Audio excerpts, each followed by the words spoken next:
to his point, to Roger Tissa's point, and maybe to the opposite side of the coin, the next topic that we're going to speak about is Cassius Mailula. Cassius Mailula was a bright player at Sundowns, a bright spark, a bright young player that we were assuming was going to scale the heavens, and he was going to be one of our best players coming out. He chose to leave Mamelodi Sundowns and go overseas to Toronto FC, to go play in the MLS. Dream move, it's America. He's spoken about how he wanted to feed his family, and maybe the money that he was getting at Sundowns, or maybe the prospects they could have gotten at Sundowns, were not quite what we think they are. So he decided that, the best place to go is overseas. But that dream is becoming a bit of a nightmare right now, because he's at Toronto FC and he's not playing. His coach has come out to say that, we've got Bernardeschi, we've got Insigne, former Napoli and former Juventus players respectively. They're there. I can't play him before those guys. And a lot of people have been saying, no, stick it out and play. Maybe you'll get a chance. Others have been saying, come home. But to Roger Tissa's point, is the risk a bit too hard or high for a player to go that side? That maybe it's not going to work out for you.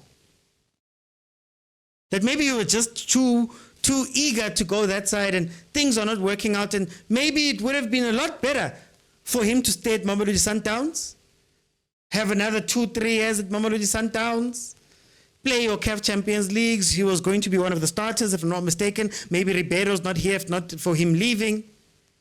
You get to play the CAF CLs, you can play a Club World Cup most probably, you can do all those things while being comfortable at home in South Africa. And should Sundowns need to get rid of you, I'm sure there's other people that will pick you up immediately. But again, I think this Cassius Mailula situation points to a far bigger issue within our football. Our agents, our managers, are they in it to create long-term opportunities for these players? Or are they in it for a quick buck in a new league, and then we might never see this player again? He might never get to those heights. He might not develop to the point where we want him to develop to in order for the country to be to benefit from a Cassius Mailula. Is enough work being done behind the scenes to make sure that these players are going to teams that are going to be good for their future? Maybe it's because I watch a lot of American sports, and it's not to say that they're perfect, but when you hear their agents speak about their players and why they're moving players here and there, you can see it's a game. Okay, here's Toronto FC, they've tabled an offer. They've already got Insigne, they've already got Bernardeschi. What are our chances of us playing, especially because this team is a relegation team? They might be looking to survive every single game. So those players that they're picking are going to be the top guys. When we look at the other teams, okay, Uplom, Salt Lake City, you've got a South African coach, Bradley Cornell, right? He's the head coach there. So he's got maybe a soft spot for South Africans. Then he goes that side, and he also sees Gutaiman. They've got a shortage about CTM. I've got a South African coach, they've got a shortage, I can get something there. That's the thinking that I'm hoping, or I believe, that agents are looking at. But now you look at Mailula, who's gone over that side, and he's not getting game time. You look at Abo Musliamedi, left and went to Cyprus, if I'm not mistaken. Imali khona, ngisayinile, kumnandi, this is my new life. A few months later, he's back. Or he had changed clubs, then he's back.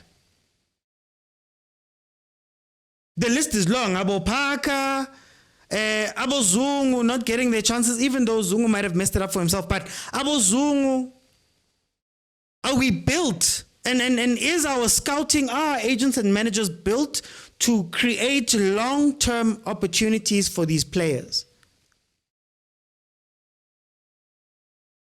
What type of scouting is being done?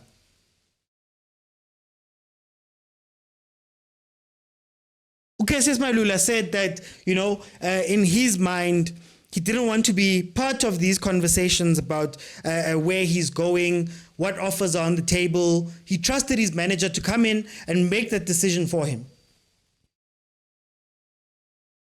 Are our players also to be looked at here and maybe not to be let off the hook? Should we look at them and say, Mara Cassius, it's your future. Manager yako ikulmile sharp. But did you do your own research? Did you listen to the other offers? Did you know all of these things beforehand? And should you have known all of this? And is this part of the player education part of football that's lacking? I have so many questions about these moves, but it's not the first time. In fact, you see it in our league, let alone going overseas. You see it in our league. Cassius was lucky enough to be at Sundowns.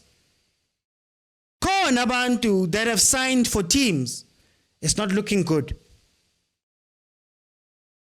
And you wonder, what conversations did you guys have before making this deal?